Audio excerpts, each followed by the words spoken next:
Right, so here's just a short video on the quadratic equation. So this here is the quadratic equation. It's in your log tables. You do not need to remember it, okay? It's just, I suppose, a formula to be able to find the roots of an equation, okay? So if you think the other day when we were doing the likes of this sum here, we first of all factorised it, all right, which was people were fine with. And then later on then we made both of our brackets equal to 0 and found two values of x. Well, this is just another way of doing it. And this way we need to know how to do it, because in harder sums we'll have to do it this way. So what we do first of all is this equation here, ax squared plus bx plus c, that will also be in the log tables.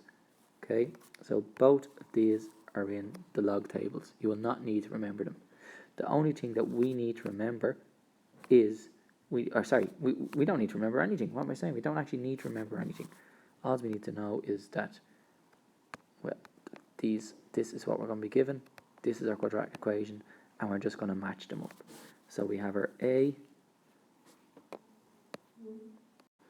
So we're going to have our a, as you can see, matches up to be 4. So a is equal to 4.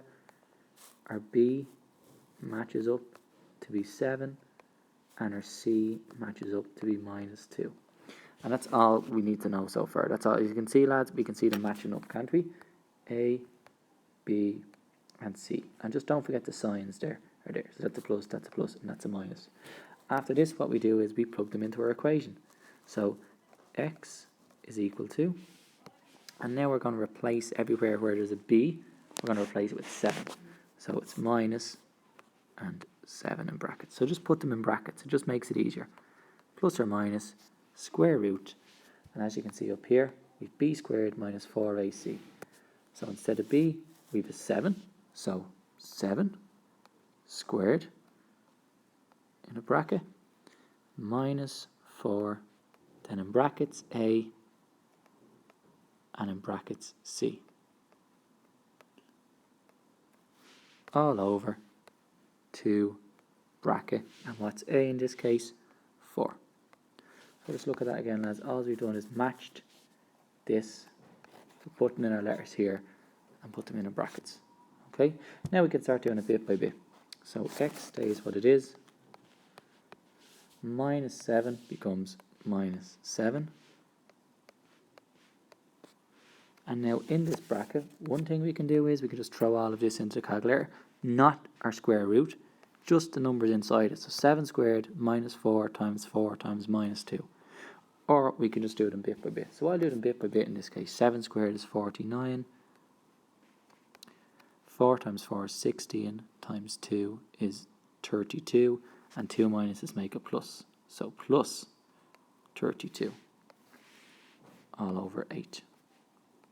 So all I want to just be able to do then is to leave this as x is equal to minus 7 plus minus square root. 49 plus 32 is 59, 69, 79 is 81 all over 8. And that's it. And now just to finish this off, you can see at the moment there we have minus 7 plus or minus square root of 81 all over 8. So now we split it up.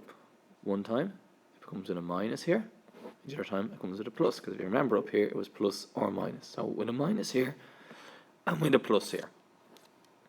So now we just put that on into our calculator. Okay, make sure you use the fraction button, put minus 7 minus square root of 81 on top, and 8 on the bottom, and you'll get an answer of minus 2. Go back now and change the minus sign to a plus, put this into your calculator, and you'll get 1 over 4. And that's pretty much it done. If you ever get a square root as an answer, that would be your answer in third form. You just press the SD then button and you get your answer as a decimal. So it depends on what the actual question asks, what answer it's looking for, whether it's an answer in third form, decimal form, or well, in this case, they were just whole numbers. And that's it.